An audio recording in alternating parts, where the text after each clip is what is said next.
Itu milik almarhumah ibu. Jangan disentuh. Di tengah malam musim hujan yang dingin, di dalam sebuah warung tenda sederhana di sudut Jakarta, teriakan tajam seorang gadis berusia 13 tahun memecah keheningan. Di leher gadis itu tergantung sebuah kalung berbentuk hati yang terbelah dua, dan tangan seorang konglomerat muda bernama Baskara Wibowo yang hendak menyentuhnya gemetar hebat.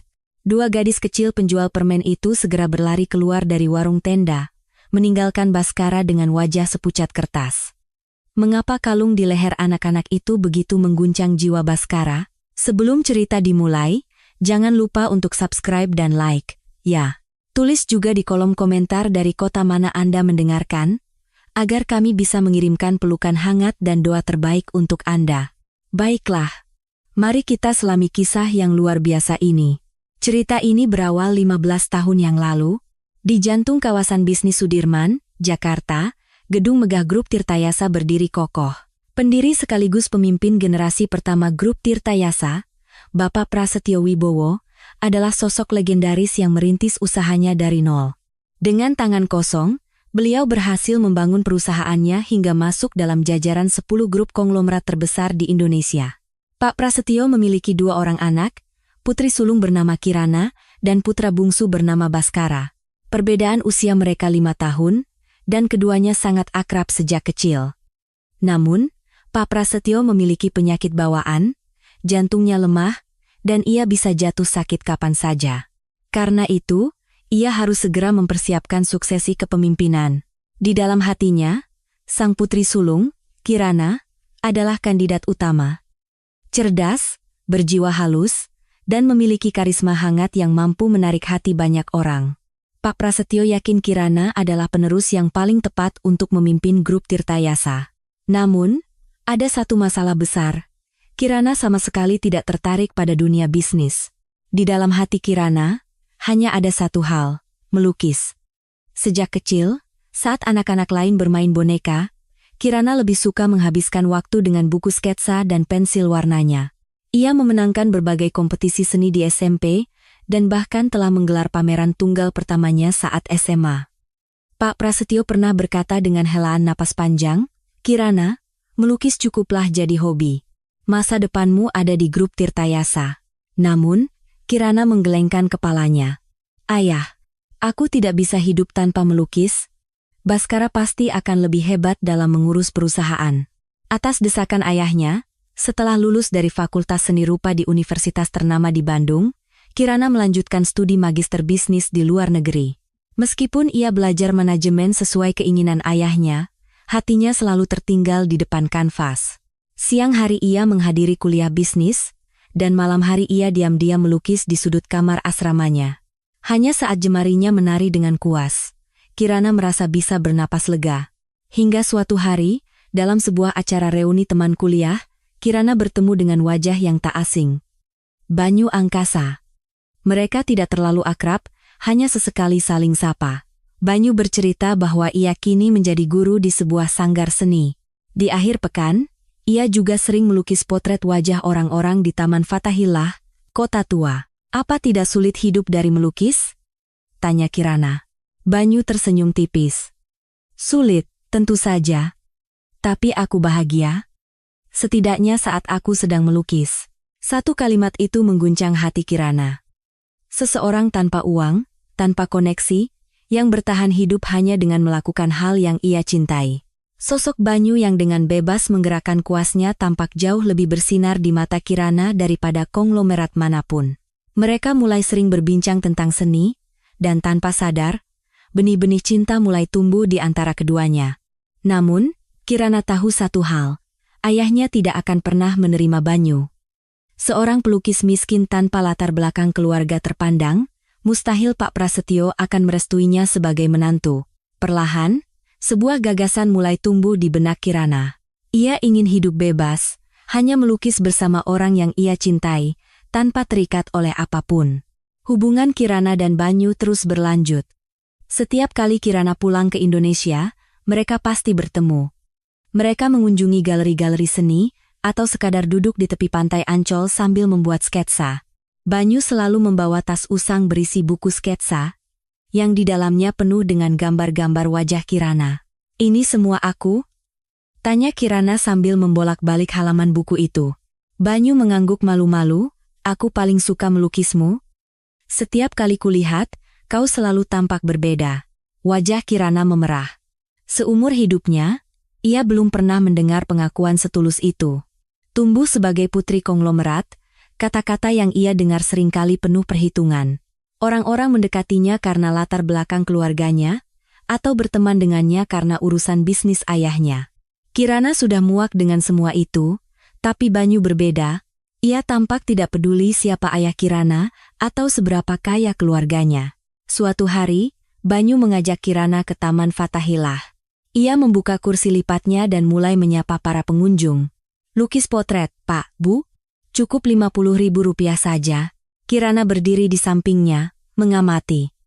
Ketika ada pelanggan, Banyu akan melukis dengan sepenuh hati. Meskipun hanya lukisan potret seharga Rp50.000, ia mengerjakannya dengan keseriusan, seolah sedang menciptakan mahakarya untuk museum.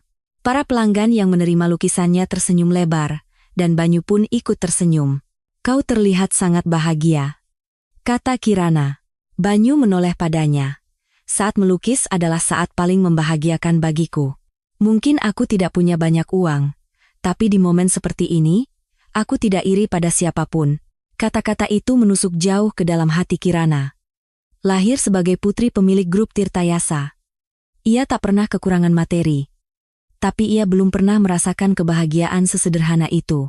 Tertekan oleh ekspektasi ayahnya, beban perusahaan, dan pandangan orang-orang, Kirana melihat Banyu sebagai burung yang terbang bebas di luar sangkar. Sejak hari itu, hati Kirana semakin condong pada Banyu. Bahkan saat berada di luar negeri, pikirannya selalu tertuju padanya. Mereka sering menelepon dan melakukan panggilan video, dan setiap ada kesempatan, Kirana akan terbang pulang ke Indonesia. Banyu tetaplah seorang seniman sederhana. Ia tinggal di sebuah kamar kontrakan sempit, dan terkadang harus menahan lapar. Tapi di depan Kirana, ia tak pernah kehilangan senyumnya. Kirana, aku tidak punya apa-apa untuk diberikan padamu, kata Banyu suatu hari dengan hati-hati. Kirana menggeleng. Kau tahu kan aku ini anak orang kaya? Aku tidak butuh semua itu, tapi kau pantas mendapatkan yang lebih baik. Mata Banyu menyiratkan kecemasan. Kirana menggenggam erat tangan Banyu. Aku paling bahagia saat bersamamu. Melihatmu melukis, aku merasa ikut menjadi bebas. Mendengar itu, mata Banyu berkaca-kaca. Tanpa kata, mereka berpelukan erat. Banyu yang tak punya harta tapi penuh ketulusan. Dan Kirana yang punya segalanya kecuali kebebasan. Mungkin mereka memang ditakdirkan untuk bertemu. Sebuah keputusan besar mulai mengeras di dalam hati Kirana. Keputusan Kirana akhirnya menjadi kenyataan. Suatu subuh, Kirana mengemasi barang-barangnya dan pergi dari rumah, hanya meninggalkan sepucuk surat untuk ayahnya. Ayah, maafkan aku. Aku ingin menjalani hidup yang kuinginkan. Jaga kesehatan ayah. Hanya itu. Kirana pergi bersama Banyu ke sebuah desa kecil di pesisir selatan Jawa, tempat yang tak seorang pun tahu.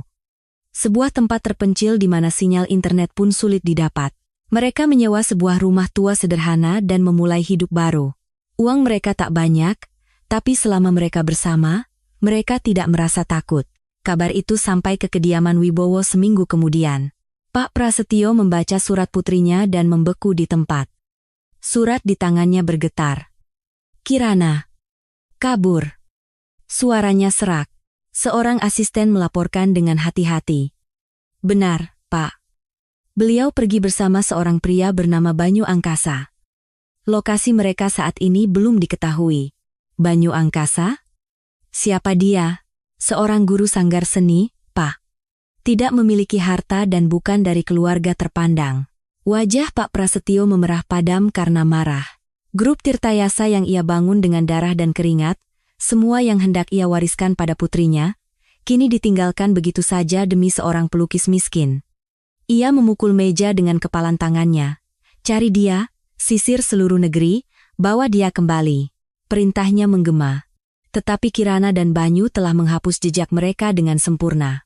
Mereka mengganti nomor ponsel dan tidak menggunakan kartu kredit. Seolah mereka lenyap di telan bumi. Setelah pencarian panjang, beberapa petunjuk ditemukan, tetapi selalu berakhir sia-sia. Sebulan kemudian, Pak Prasetyo jatuh pingsan. Di tengah rapat, ia tiba-tiba mencengkeram dadanya dan ambruk. Ia dilarikan ke rumah sakit, tetapi raut wajah dokter tampak muram, jantung beliau terlalu terbebani. Beliau butuh istirahat total. Terbaring di ranjang rumah sakit, wajah Pak Prasetyo seolah menua 10 tahun dalam beberapa hari. Sambil menerima infus, hanya satu nama yang keluar dari bibirnya. Kirana, Kiranaku. Melihat kondisi ayahnya, hati Baskara, sang adik, terasa hancur. Saat itu, Baskara berusia 22 tahun, seorang mahasiswa tingkat 3. Sambil menjaga ayahnya, Baskara mengepalkan tangannya. Ada rasa marah pada kakaknya, tetapi rasa khawatir jauh lebih besar.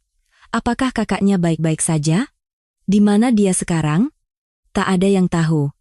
Kak, kau di mana? Gumam Baskara sambil menatap keluar jendela.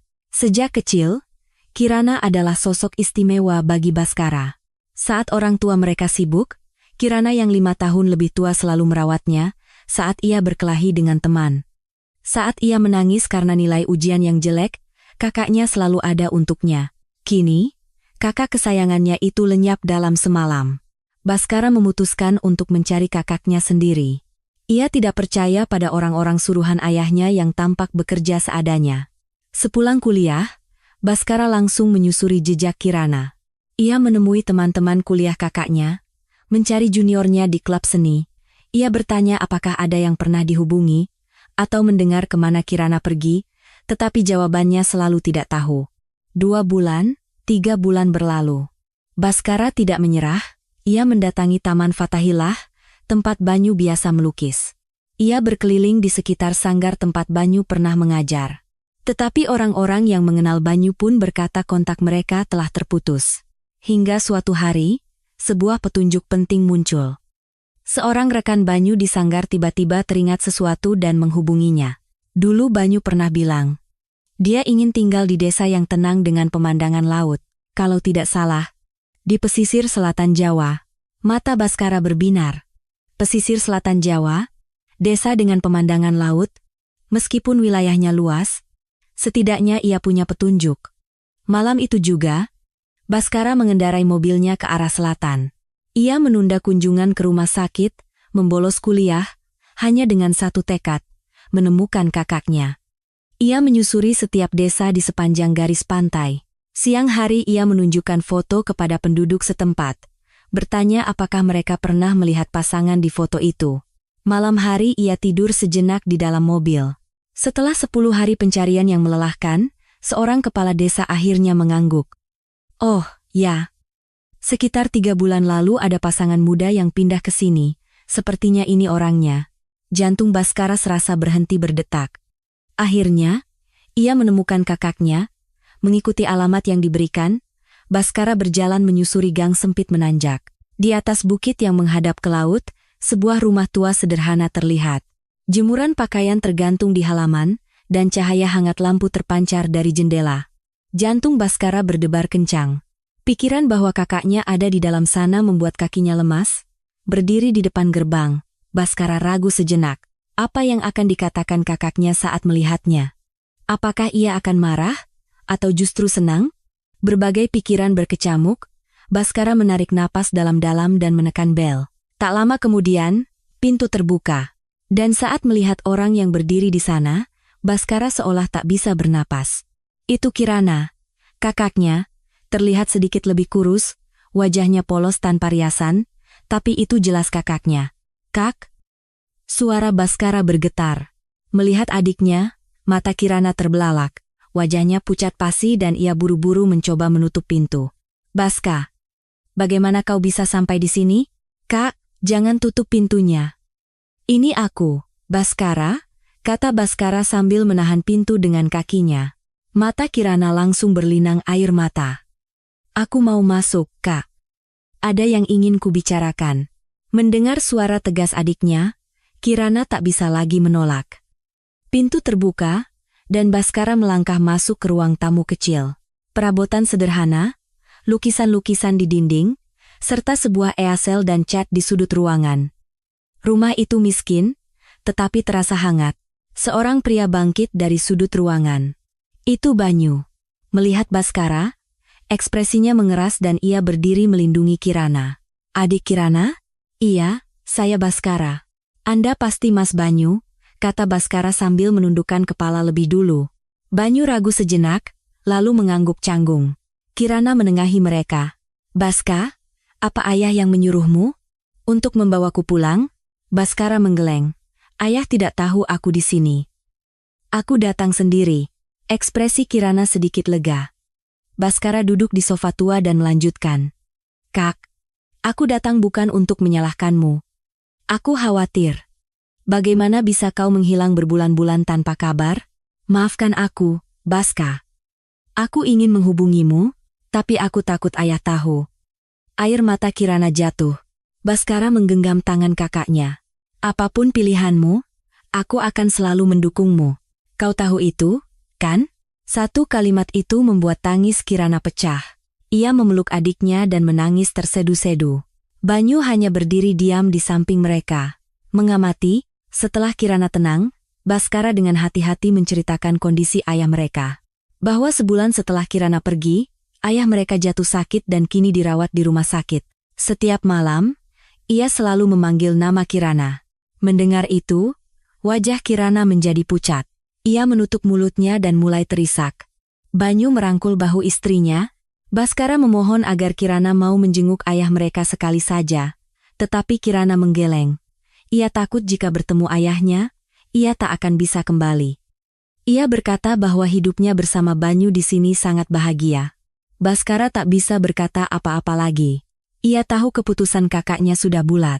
Baskara mengeluarkan sebuah kotak kecil dari sakunya dan memberikannya pada Kirana, hadiah pernikahan. Sudah lama ingin kuberikan. Kirana membuka kotak itu. Di dalamnya ada 2 buah kalung pasangan, berbentuk hati yang terbelah 2. Kalung perak yang indah. Baskara menjelaskan bahwa ia membuatnya sendiri di klub kerajinan logam kampusnya. Hanya ada 1 di dunia. Kirana mengambil kalung itu dan memeluknya erat di dada. Air mata mengalir di pipinya. Terima kasih, Baska. Akan kujaga seumur hidupku. Malam itu, Baskara menginap di rumah kakaknya.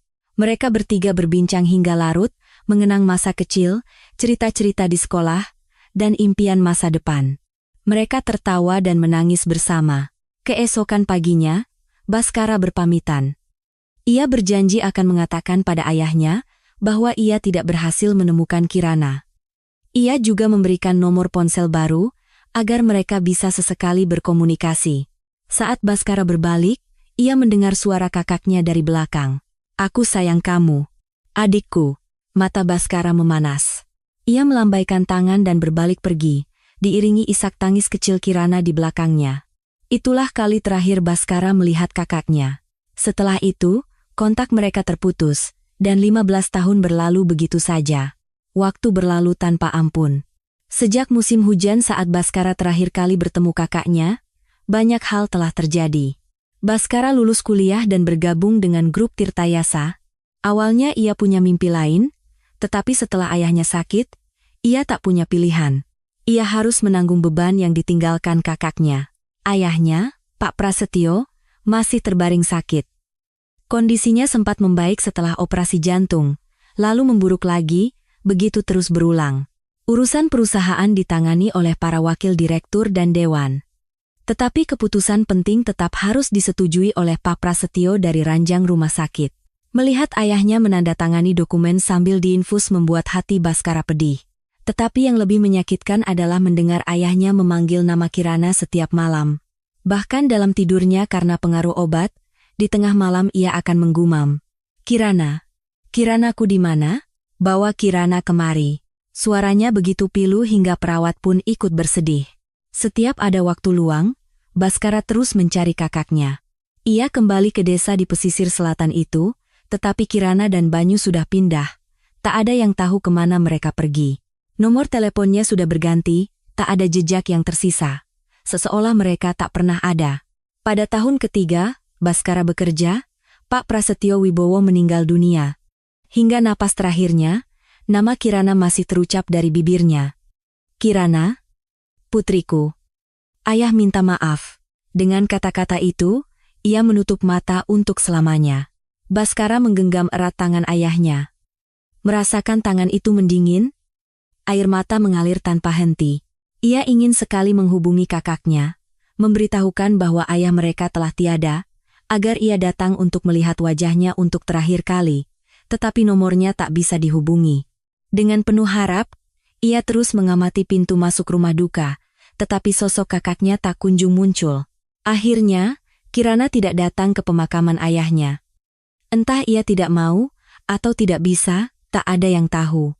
Saat menguburkan ayahnya, Baskara menatap langit dan bergumam. "Kak, ayah sudah pergi. Beliau memanggil namamu sampai akhir." Kata-kata itu lenyap bersama angin. Sejak saat itu, Baskara harus mengisi kekosongan yang ditinggalkan ayahnya.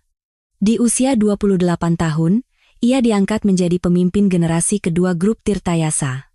Awalnya, banyak yang meragukannya, terlalu muda, kurang pengalaman. Tetapi Baskara berjuang mati-matian. Siang hari ia memimpin rapat, malam hari ia memeriksa dokumen, akhir pekan pun ia habiskan untuk belajar. Ia merasa menjaga perusahaan yang dibangun ayahnya seumur hidup adalah tugasnya sebagai anak yang tersisa. Beban itu ia pikul menggantikan kakaknya. Waktu berlalu, dan 15 tahun telah lewat. Baskara kini berusia 37 tahun. Di tangannya, grup Tirtayasa tumbuh semakin besar. Di masa ayahnya, perusahaan itu masuk 10 besar, kini sudah berada di 5 besar. Dunia menyebutnya sebagai keajaiban manajemen muda, bukan hanya perusahaannya yang berkembang. Kehidupan pribadi Baskara juga berubah. Di usia 32 tahun, ia menikah dengan wanita yang baik dan dikaruniai seorang putra. 2 tahun kemudian, seorang putri lahir. Ia membangun keluarga yang harmonis. Dari luar, ia adalah orang yang memiliki segalanya. Uang, kehormatan, dan keluarga yang penuh cinta. Namun, di satu sudut hatinya, selalu ada ruang kosong. Ruang yang ditinggalkan oleh Kirana. Selama 15 tahun, tak sekalipun ada kabar darinya. Apakah ia masih hidup? Di mana dia? Apa yang ia lakukan? Tak ada yang tahu. Sesekali ia menyewa detektif swasta, tetapi hasilnya selalu nihil. Kakaknya seolah lenyap menjadi asap. Baskara punya satu kebiasaan khusus. Setiap kali merindukan kakaknya, ia akan pergi ke sebuah tempat. Warung tenda sederhana yang sering mereka kunjungi saat kuliah dulu.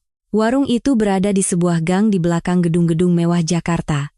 Dan ajaibnya, setelah 15 tahun, warung itu masih ada di sana. Pemiliknya sudah berganti, tetapi suasananya masih sama. Baskara akan memesan secangkir kopi tubruk dan mengenang kakaknya.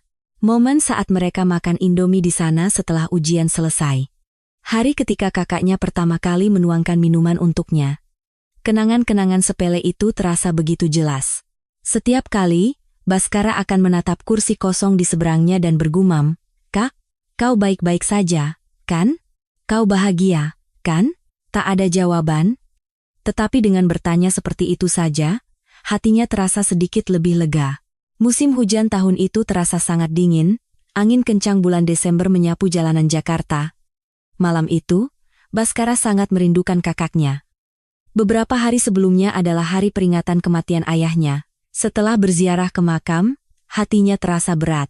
Saat bersimpu di depan nisan ayahnya, ia teringat Kirana, nama yang dipanggil ayahnya hingga akhir hayat. Nama itu terus terngiang di telinganya hingga ia sulit tidur. Sepulang kerja, Baskara seperti biasa mendatangi warung tenda itu. Ia menyuruh sekretaris dan sopirnya pulang lebih dulu. Ia butuh waktu sendiri, sambil mengeratkan kerah mantelnya, ia berjalan menyusuri gang. Di antara hutan beton Jakarta, warung tenda sederhana itu terlihat.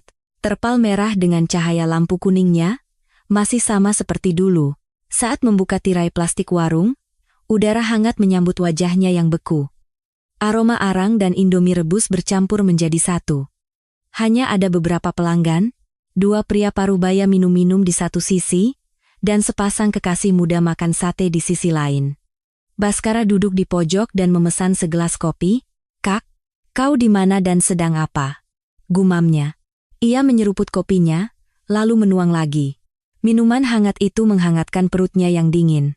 Setiap kali angin menyelinap masuk melalui celah terpal, ia teringat masa-masa datang ke sini bersama kakaknya. Saat itu, hidup terasa begitu indah. Ayahnya masih sehat, kakaknya ada di sisinya, tak ada kekhawatiran apapun. Kini, segalanya telah berubah. Saat itulah, tirai plastik warung terbuka. Angin dingin masuk bersama dua bayangan kecil, Baskara menoleh tanpa sadar. Dua anak kecil, seorang gadis sekitar 13 tahun, dan seorang lagi yang lebih kecil, mungkin 7 tahun. Sepertinya kakak beradik. Keduanya mengenakan pakaian tipis. Di tengah musim hujan yang dingin ini, mereka hanya memakai jaket usang, tanpa mantel tebal. Tangan mereka membeku dan memerah, ujung hidung mereka pun sama. Sang kakak menggenggam erat tangan adiknya. Mereka melihat sekeliling, lalu perlahan mendekati para pelanggan. Sang kakak mengeluarkan sebuah kotak kecil dari sakunya. Isinya permen, aneka permen warna-warni tersusun rapi di dalamnya. Sang kakak mendekati dua pria paruh baya lebih dulu. Dengan suara gemetar, ia meminta mereka membeli permen. Pria-pria itu mengibaskan tangan, tampak terganggu. Gadis itu menunduk dan mundur. Berikutnya, giliran pasangan muda. Responsnya sama. Sang wanita membuang muka dengan ekspresi tidak nyaman. Dan sang pria pura-pura tidak melihat. Bahu gadis kecil itu terkulai. Adiknya bersembunyi di belakangnya, mengamati situasi. Bahkan di mata anak sekecil itu, terlihat kesedihan yang mendalam. Baskara merasa hatinya perih. Anak-anak yang harus menjual permen di malam sedingin ini. Di mana orang tua mereka? Mengapa anak sekecil ini harus berkeliaran di jalanan? Baskara mengeluarkan dompetnya dan menyiapkan beberapa lembar uang 50 ribuan. Ia berniat membeli semua permen mereka. Kedua gadis itu mendekati Baskara. Sang kakak menyodorkan kotaknya dan berkata dengan hati-hati, "Om, beli permennya satu, ya?" Dari dekat, wajah mereka terlihat lebih jelas. Pipi yang membeku karena dingin, bibir yang pecah-pecah, dan sepasang mata yang entah kenapa terasa familiar. Saat Baskara hendak mengeluarkan uang, sesuatu yang berkilauan di leher kedua anak itu menarik perhatiannya. Sebuah kalung. Keduanya memakai kalung yang sama. Kalung perak berbentuk hati yang terbelah dua. Tangan Baskara berhenti, jantungnya serasa jatuh. Kalung itu, ia seperti pernah melihatnya. Bukan hanya pernah melihat. Baskara sangat mengenal kalung itu, satu-satunya di dunia. Kalung yang ia buat dengan tangannya sendiri 15 tahun lalu, yang ia berikan pada kakaknya sebagai hadiah pernikahan. Pikiran Baskara menjadi kosong, tangannya mulai gemetar hebat, napasnya terasa sesak. Apakah itu benar-benar kalung yang sama? Ia meragukan matanya sendiri. Tetapi sekeras apapun ia mencoba menyangkal, tidak salah lagi. Lekukan bentuk hatinya, sudut belahannya, bahkan ukiran bintang kecil di bagian belakangnya. Kenangan 15 tahun lalu melintas di benaknya seperti kilat. Ruang kerja klub kerajinan logam di kampusnya. Sosoknya yang terjaga semalaman menempa lempengan perak. Entah berapa kali ia gagal membentuk hati yang sempurna. Jari-jarinya melepuh dan terluka, tetapi ia tidak menyerah. Ia ingin memberikan hadiah satu-satunya di dunia untuk kakaknya.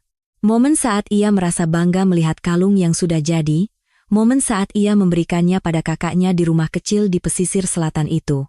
Momen saat kakaknya memeluk kalung itu dan menangis. Semuanya teringat dengan jelas. Tanpa sadar, tangan Baskara terulur ke arah kalung gadis itu. Ia harus memastikannya. Apakah itu benar-benar kalung yang sama? Ia harus menyentuhnya. Ujung jarinya yang gemetar hampir menyentuh kalung itu ketika sang kakak terkejut dan mundur. Lalu dengan suara tajam ia berteriak, "Itu milik almarhumah ibu. Jangan disentuh." Satu kalimat itu membuat seluruh tubuh Baskara membeku. Almarhumah ibu. Kata-kata itu menghantam benaknya. Apa ia salah dengar? Tetapi ekspresi gadis itu serius. Kedua kakak beradik itu menatap Baskara dengan wajah ketakutan, lalu berlari keluar dari warung tenda. Baskara tersadar dan langsung bangkit. Ia melempar beberapa lembar uang di atas meja dan mengejar mereka. Angin malam yang dingin menampar wajahnya. Di ujung gang, punggung kecil kedua anak itu semakin menjauh. Baskara berlari sekuat tenaga. Sepatu kulitnya yang mahal terasa licin, tetapi ia tidak peduli. Ia tidak boleh kehilangan mereka. Tunggu sebentar, teriak Baskara. Tetapi anak-anak itu tidak berhenti. Mereka justru berlari lebih kencang. Pemandangan sang kakak yang berlari sambil menggandeng adiknya tampak begitu menyedihkan. Napas Baskara tersengal, tetapi ia tidak bisa berhenti. Almarhumah ibu. Kata-kata itu terus berputar di kepalanya. Jangan-jangan. Benarkah? Jika pemilik kalung itu adalah kakaknya, apakah itu berarti kakaknya benar-benar telah tiada? Keluar dari gang, Baskara melihat sekeliling dengan panik. Anak-anak itu tidak terlihat, jantungnya serasa mau meledak. Apa ia kehilangan mereka? Apa ia tidak akan pernah menemukan mereka lagi? Saat pikiran itu membuat dunianya gelap, ia melihat punggung kecil kedua anak itu di kejauhan, sedang menunggu lampu lalu lintas di sebuah penyeberangan. Baskara berlari lagi. Ia berhasil tiba sebelum lampu berubah hijau. Ia berdiri di depan mereka dan terengah-engah, mengangkat kedua tangannya untuk menunjukkan bahwa ia tidak bermaksud jahat. Anak-anak itu menatapnya dengan mata ketakutan. Sang kakak melindungi adiknya di belakangnya. Maaf membuat kalian takut. Om bukan orang jahat. Tolong. Sebentar saja, kita bicara. Kata Baskara dengan suara selembut mungkin. Anak-anak itu masih waspada. Tapi mereka tidak bisa lari. Di belakang ada jalan raya. Di depan ada Baskara. Dengan suara bergetar, Baskara bertanya. Tadi kau bilang, itu milik almarhumah ibu. Apa? Ibumu benar-benar sudah meninggal? Sang kakak menggigit bibirnya, lalu mengangguk. Anggukan kecil itu membuat dunia Baskara runtuh. Ia bertanya lagi. Boleh om tahu? Siapa nama ibumu? Kirana Wibowo. Nama ibu kami. Seketika itu juga, lutut Baskara lemas. Ia jatuh terduduk di trotoar yang dingin. Kirana Wibowo. Nama kakaknya. Fakta bahwa Kirana, kakaknya yang ia cari selama 15 tahun, telah tiada menghantam kepalanya. Dunianya berputar.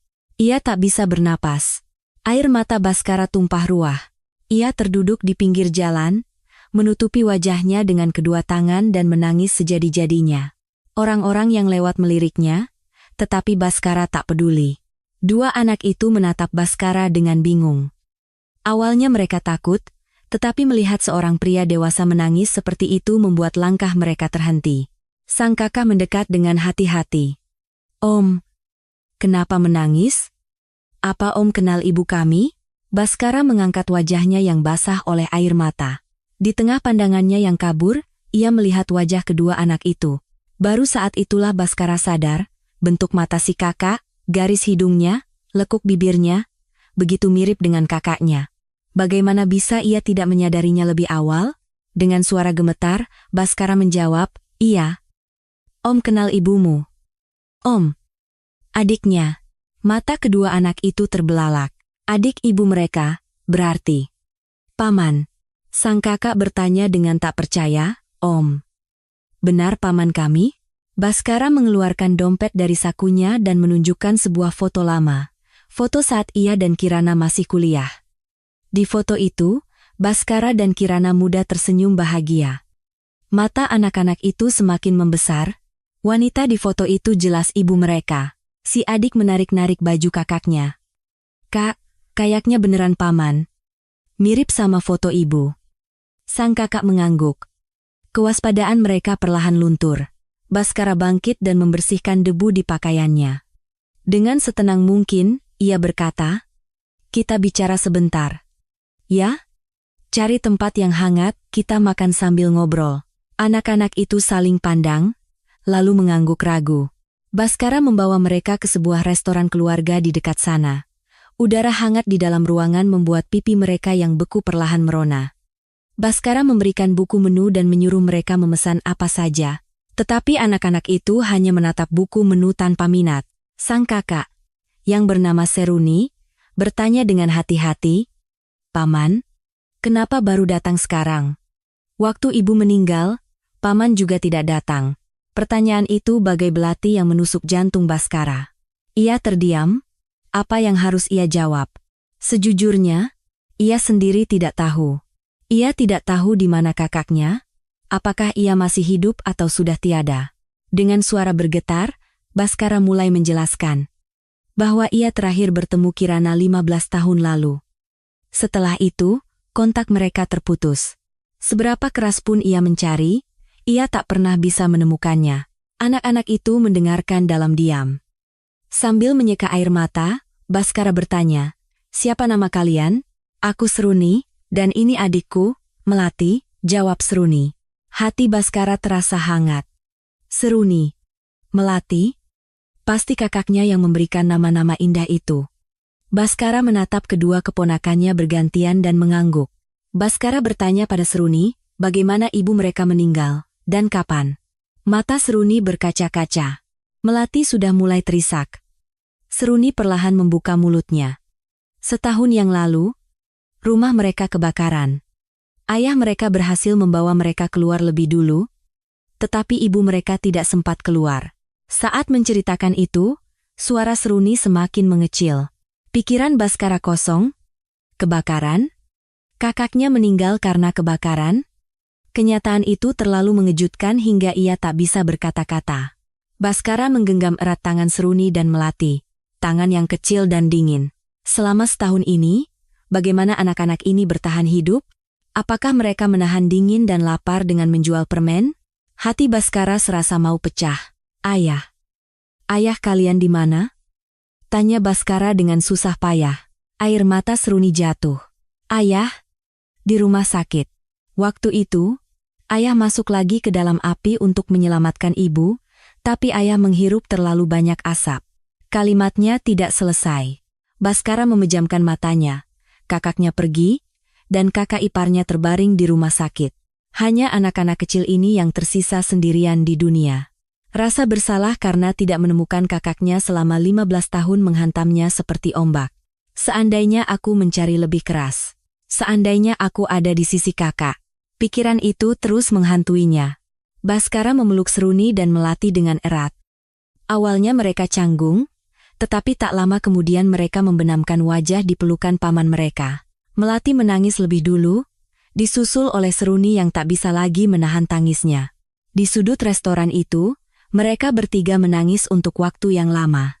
Setelah tangis mereka reda, Baskara memanggil pelayan dan memesan makanan hangat. Steak, pasta, sup, dan salad. Awalnya anak-anak itu tidak menyentuh makanan mereka. Tetapi saat Baskara mulai makan dan mempersilakan mereka, Melati dengan hati-hati menyuap makanannya. Matanya langsung berbinar. Entah sudah berapa lama mereka tidak makan makanan yang layak. Mereka makan dengan lahap. Seruni akhirnya ikut makan. Melihat keponakannya makan, hati Baskara teriris. Cucu dari pendiri grup Tirtayasa, anak-anak yang memiliki darah konglomerat, harus menjual permen di malam yang dingin untuk sekadar mengisi perut. Mata Baskara kembali panas, tetapi ia menahan tangisnya. Sekarang bukan waktunya untuk menangis. Ia harus memahami situasi mereka. Setelah anak-anak itu kenyang, Baskara mulai bertanya dengan hati-hati, bagaimana mereka hidup setelah kebakaran setahun yang lalu. Seruni meletakkan garpunya dan mulai bercerita. Setahun yang lalu, keluarga mereka tinggal di sebuah desa kecil. Ayahnya, Banyu, mengajar seni di sanggar desa, dan ibunya, Kirana, melukis di rumah. Hidup mereka tidak mewah, tetapi bahagia. Sepulang sekolah, Seruni akan duduk di samping ibunya dan ikut melukis. Melati belajar mewarnai bersama ayahnya.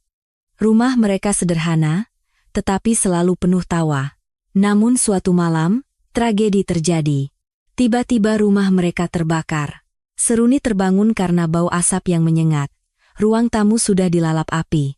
Ayahnya, Banyu, berteriak membangunkan mereka. Ia menggendong Seruni di punggungnya dan memeluk Melati, lalu menerobos api keluar. Di luar, Banyu menoleh ke belakang. Istrinya tidak ada. Ia pikir Kirana mengikutinya, tetapi yang terlihat hanya api yang berkobar. Banyu meletakkan anak-anaknya di halaman dan berlari kembali ke dalam rumah. Seruni, "Ayah sebentar. Jaga adikmu baik-baik." Itulah kata-kata terakhirnya sebelum menghilang di telan api. Seruni hanya bisa memeluk Melati erat-erat sambil melihat rumah mereka terbakar. Asap hitam membubung tinggi, dan api melahap atap rumah. Tetangga berdatangan sambil berteriak, dan seseorang menelepon pemadam kebakaran. Tetapi sebelum mobil pemadam datang, atap rumah mereka runtuh. Seruni tidak akan pernah melupakan momen itu. Ia menjerit memanggil ibu dan ayahnya, tetapi tak ada yang keluar. Lama setelah itu, para petugas pemadam berhasil menarik ayahnya keluar. Banyu pingsan dengan tubuh penuh jelaga. Di pelukannya, ada Kirana, tetapi ibunya sudah tidak bernapas lagi. Banyu menemukannya terlambat. Mendengar cerita Seruni, wajah Baskara mengeras. Ia mengepalkan tangannya hingga buku-buku jarinya memutih. Lalu ayah kalian? Ayah. Menghirup terlalu banyak asap, otaknya jadi rusak. Kata dokter harus dibawa ke rumah sakit besar, jadi kami pindah ke Jakarta. Banyu dibawa ke rumah sakit besar di Jakarta. Kondisinya mendekati koma, dokter berkata kemungkinan untuk sadar sangat kecil, tetapi anak-anak itu tidak mau menyerah. Mereka tidak mau kehilangan ayah mereka juga. Tiba di Jakarta, mereka tidak punya tempat tujuan. Keluarga dari pihak ibu, mereka tidak tahu kontaknya. Keluarga dari pihak ayah hanya tinggal nenek mereka. Ibu Banyu tinggal sendirian di sebuah kamar kontrakan sempit di pinggiran Jakarta. Usianya sudah lebih dari 70 tahun dan kakinya sakit sehingga sulit berjalan. Penghasilannya hanya dari bantuan pemerintah dan hasil memulung barang bekas. Meskipun begitu, sang nenek menyambut cucu-cucunya dengan air mata. Ia berkata, meskipun kamarnya sempit, mereka bisa tinggal bersama. Tetapi kenyataan tidak semudah itu. Biaya rumah sakit Banyu sangat besar. Uang pensiun nenek mereka tidak cukup. Akhirnya, Seruni memutuskan. Ia harus mencari uang, di usianya yang baru 13 tahun, ia tidak bisa hanya duduk diam melihat ayahnya sekarat. Sepulang sekolah, Seruni menggantikan neneknya memulung. Ia menarik gerobak berat menyusuri ganggang, dan malam harinya, ia mulai menjual permen. Melati selalu ikut karena Seruni tidak tega meninggalkannya sendirian di rumah. Nenek tidak tahu kami jual permen. Kami bilangnya pergi les, kata Seruni sambil menunduk.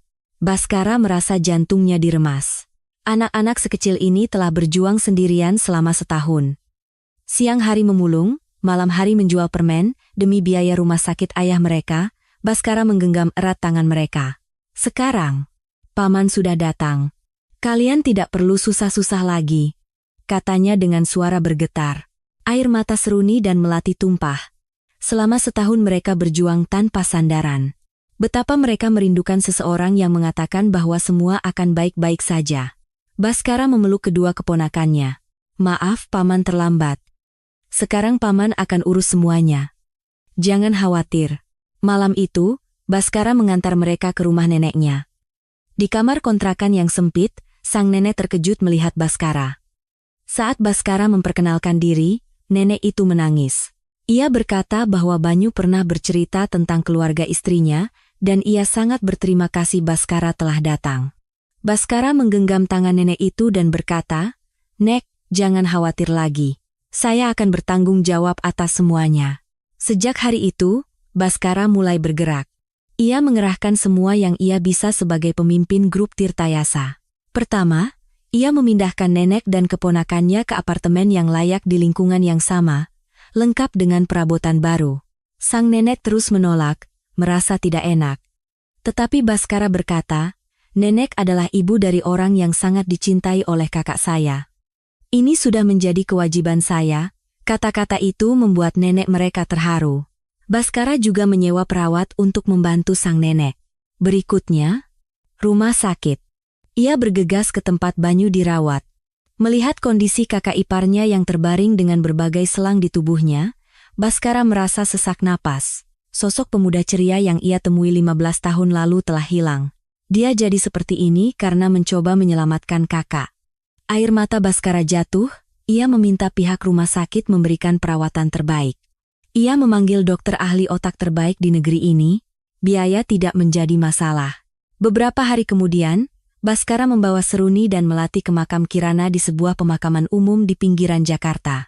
Banyu sempat memakamkan istrinya di sana sebelum ia kehilangan kesadaran.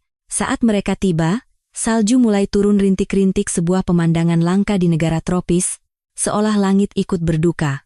Baskara menggandeng tangan kedua keponakannya. Di salah satu nisan, terukir nama kakaknya, Kirana Wibowo. Melihat 3 kata itu, kaki Baskara lemas. Ia berlutut di depan makam. Tangannya gemetar. Di samping nisan, ada foto kecil kakaknya. Wajahnya yang tersenyum. Meski sudah berubah setelah 15 tahun, sorot matanya masih sama. Air mata Baskara tumpah. "Kak, maafkan aku benar-benar minta maaf." Suaranya tercekat. Rasa bersalah karena tidak menemukannya selama 15 tahun. Penyesalan karena tidak ada di sisinya saat ia kesulitan, semua meluap menjadi satu. Ia memeluk nisan itu dan meraung. "Seharusnya aku mencarimu lebih keras. Seharusnya aku ada di sisimu." Seruni dan Melati juga menangis di belakangnya. Setelah lama menangis, Baskara akhirnya bisa menguasai diri. Ia menyeka air matanya dan mulai berbicara pada kakaknya. Ada begitu banyak yang ingin ia katakan. "Kak, ini aku, Baskara. Waktu ayah meninggal, kau tidak datang, kan? Maaf, aku tidak bisa menemukanmu." "Kak, aku sudah bertemu Seruni dan Melati. Mereka tumbuh menjadi anak yang cantik dan baik. Mirip sepertimu. Sekarang, aku akan menjaga mereka. Jangan khawatir." Baskara menceritakan semua yang terjadi selama 15 tahun terakhir di depan makam itu. Setelah selesai, ia bangkit dan menatap kedua keponakannya. "Sampaikan salam pada ibu kalian. Bilang padanya, paman akan menjaga kalian baik-baik. Jadi jangan khawatir." Seruni maju lebih dulu. "Ibu, ini Seruni. Paman sudah datang. Sepertinya kami tidak akan kesulitan lagi." Melati ikut berbisik, "Ibu, aku kangen. Datang ke mimpiku." "Ya?" Hati Baskara kembali perih. Ia menggendong Melati yang tubuhnya terasa ringan. Meninggalkan pemakaman, Baskara bertekad dalam hati. Ia akan membuat kedua anak ini bahagia. Mereka adalah harta karun yang ditinggalkan kakaknya. Baskara bertanya apakah mereka mau tinggal bersamanya. Tetapi Seruni menggeleng. Ia tidak bisa meninggalkan neneknya sendirian. Hati Baskara tersentuh. Anak sekecil ini sudah begitu dewasa. "Baiklah, kalau begitu tinggallah bersama nenek. Tapi paman akan sering datang." Sejak itu, setiap ada waktu, Baskara akan mengunjungi mereka. Mereka makan bersama di akhir pekan, dan Baskara selalu memastikan semua kebutuhan sekolah mereka terpenuhi. Perlahan, Seruni dan Melati membuka hati. Mereka yang awalnya canggung, kini akan berlari memeluknya setiap kali ia datang. 3 bulan berlalu. Suatu sore, ponsel Baskara berdering, telepon dari rumah sakit. Jantungnya berdebar kencang. Jangan-jangan terjadi sesuatu pada Banyu. Tetapi suara di seberang telepon berkata, "Pak Baskara, pasien Banyu Angkasa sudah sadar." Baskara meninggalkan semua pekerjaannya dan melesat ke rumah sakit. Ia juga menghubungi Seruni dan Melati. Tiba di rumah sakit, kedua keponakannya sudah menunggu di depan ruang ICU sambil menangis haru. Mereka masuk bersama. Mata Banyu terbuka, menatap langit-langit dengan pandangan kosong. Baskara mendekat. "Mas Banyu, ini saya Baskara, adik Kirana." Tak ada reaksi. Dokter menjelaskan bahwa meskipun sadar, kerusakan otaknya parah, ia tidak bisa bicara dan sulit bergerak. Mungkin bisa membaik dengan terapi, tapi tidak akan pernah pulih sepenuhnya. Seruni dan Melati mendekati ayah mereka. "Ayah, ini Seruni." Melati juga di sini. Mendengar suara putrinya, air mata mengalir dari mata Banyu. Ia mengenali mereka. Ia mencoba bicara, tetapi hanya gumaman yang keluar. Ia tampak frustrasi. Tangannya bergerak-gerak di udara, seolah ingin menulis sesuatu. Baskara segera memberikan pulpen dan kertas. Tangan Banyu gemetar hebat. Tapi ia tidak menyerah. Dengan sekuat tenaga, ia mulai menulis. Huruf-hurufnya miring dan tidak beraturan. Woanitia. Itiu, IANNG. MMBAKAR. Membaca tulisan itu, pikiran Baskara menjadi kosong. Wanita itu yang membakar? Apa maksudnya? Ia menatap Banyu, yang matanya penuh air mata. Banyu ingin mengatakan lebih banyak, tetapi tenaganya habis dan pulpennya jatuh. Malam itu Baskara tidak bisa tidur. Kematian kakaknya mungkin bukan kecelakaan. Ia mengerahkan seluruh sumber daya grup Tirtayasa untuk menyelidiki kembali kasus kebakaran itu. Beberapa hari kemudian, sebuah fakta mengejutkan terungkap. Ada saksi yang melihat seorang wanita mencurigakan di sekitar rumah sesaat sebelum kebakaran. Baskara terus menggali. Ia menyewa detektif terbaik untuk melacak masa lalu Banyu. Akhirnya, satu nama muncul, Dewi Larasati, mantan kekasih Banyu. Sebelum bertemu Kirana, Banyu pernah berpacaran dengan Dewi. Dewi sangat mencintainya, tetapi keluarganya menentang hubungan mereka karena Banyu miskin. Mereka pun dipisahkan. Banyu melanjutkan hidup dan bertemu Kirana, lalu membangun keluarga bahagia. Tetapi Dewi tidak pernah bisa melupakan Banyu. Ia menikah dengan pria pilihan orang tuanya, tetapi tidak bahagia dan akhirnya bercerai. Dewi menyalahkan Banyu atas semua kemalangannya. Dipenuhi dendam, ia mulai mencari Banyu. Setelah bertahun-tahun, ia berhasil menemukan Banyu yang hidup bahagia bersama keluarga barunya. Dewi tidak tahan melihat kebahagiaan itu. Ia merasa dunianya hancur, sementara Banyu tertawa. Rasa cemburu membakar hatinya, secara harfiah. Malam itu, Dewi membakar rumah Banyu, dengan niat menghancurkan semua kebahagiaan yang dimiliki pria itu. Membaca laporan itu, seluruh tubuh Baskara gemetar. Kakaknya bukan korban kecelakaan, ia dibunuh karena iri dan dendam. Baskara mengepalkan tangannya, ia harus menemukan Dewi dan membawanya ke pengadilan. Tim Baskara berhasil melacak Dewi yang bersembunyi di sebuah kamar kos di pinggiran Jakarta. Bukti masih lemah, hanya kesaksian Banyu yang tidak jelas. Baskara memutuskan untuk mengambil risiko. Ia menyebarkan berita bohong bahwa kondisi Banyu memburuk.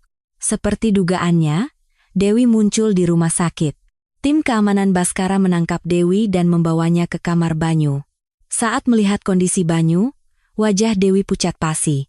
Mata Banyu yang tadinya kosong, kini menatap lurus ke arah Dewi. Bukan dengan amarah, tetapi dengan kesedihan yang mendalam. Mulutnya bergerak, seolah bertanya, "Kenapa?"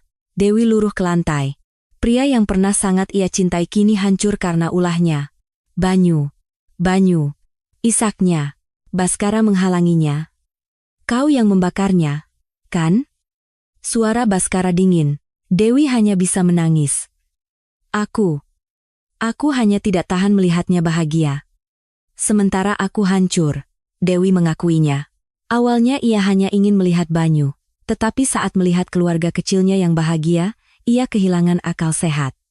Baskara mengeluarkan ponselnya. Semua pengakuan Dewi telah direkam. Tak lama, polisi datang dan menangkap Dewi. Saat dibawa pergi, Dewi menoleh ke Banyu dan berbisik, "Maafkan aku, Banyu. Aku sangat salah." 3 bulan kemudian, Dewi dijatuhi hukuman 15 tahun penjara. Baskara hadir di pengadilan. Hatinya terasa hampa. Pembunuh kakaknya telah ditangkap, tetapi kakaknya tidak akan kembali. 1 tahun berlalu. Seruni kini berusia 14 tahun, Melati 8 tahun, keduanya tumbuh menjadi anak yang ceria. Seruni semakin pandai melukis, mewarisi bakat ibunya. Melati menjadi anak yang riang dan sangat lengket dengan pamannya. Nenek mereka juga semakin sehat, dan perubahan terbesar ada pada Banyu. Berkat perawatan terbaik dan terapi intensif, kondisinya membaik, ia sudah bisa berbicara, meskipun terbata-bata.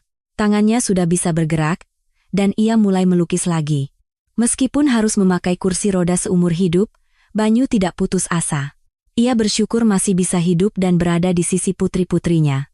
Di suatu hari musim semi yang cerah, Baskara, Banyu yang duduk di kursi roda, serta Seruni dan Melati, kembali mengunjungi makam Kirana.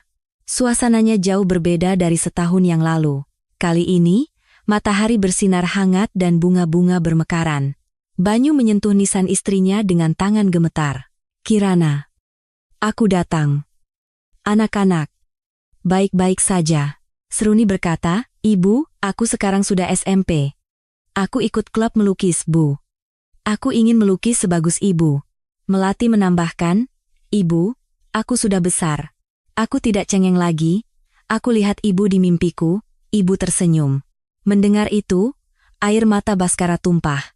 Anak yang dulu merindukan ibunya dalam mimpi, kini melihat ibunya tersenyum. Anak-anak ini telah bangkit dari luka mereka. Baskara pun berdiri di depan makam kakaknya. "Kak, ini aku, Baskara. Sudah setahun, ya. Anak-anak sudah besar. Mas Banyu juga sudah jauh lebih baik. Kak, sekarang aku mengerti. Kau bukan lari dari tanggung jawab. Kau berjuang untuk melindungi keluargamu sampai akhir. Saat mengucapkan itu, Baskara merasa beban di hatinya terangkat. Ia akhirnya memahami pilihan kakaknya. Kirana tidak melarikan diri, ia memilih untuk membangun kebahagiaannya sendiri. Baskara mengeluarkan kotak kecil dari sakunya. Di dalamnya ada kalung hati yang terbelah. Kalung yang dulu dipakai oleh Sruni dan Melati. Kak, ingat kalung ini? Kau menjaganya dengan baik, bahkan mewariskannya pada anak-anakmu. Dulu, kalung ini terasa menyedihkan, seperti bukti kehilangan. Tapi sekarang tidak lagi. Ini bukti bahwa kita adalah keluarga. Kau, aku, Sruni, Melati, dan Mas Banyu. Kalung ini yang menyatukan kita. Baskara berjanji akan mengembalikan kalung itu pada keponakannya, sebagai pengingat cinta ibu mereka. Saat mereka meninggalkan pemakaman, langkah mereka terasa ringan. Sruni dan Melati mendorong kursi roda ayah mereka. Baskara berjalan di belakang mereka, menatap langit yang cerah. Ia merasa kakaknya sedang tersenyum dari atas sana. "Paman," panggil Melati sambil menoleh. "Cepat, kita beli es krim." Baskara tersenyum dan mempercepat langkahnya. Jalan di depan mungkin tidak akan selalu mudah, tapi tidak apa-apa. Ia tidak sendirian lagi. Ia punya keluarga yang ditinggalkan kakaknya. Sambil menggandeng tangan keponakannya, Baskara bergumam dalam hati, "Kak, jangan khawatir. Aku akan menjaga mereka. Aku akan menjaga keluarga kita." Hadirin sekalian, bagaimana kisah hari ini? Keluarga terkadang bisa terpisah, tetapi pada akhirnya akan selalu menemukan jalan untuk kembali bersatu. Karena ketulusan akan selalu tersampaikan, dan cinta akan selalu abadi. Jika Anda menyukai cerita ini, jangan lupa untuk subscribe dan like, ya. Bagikan juga cerita keluarga Anda di kolom komentar. Sampai jumpa di kisah hangat berikutnya.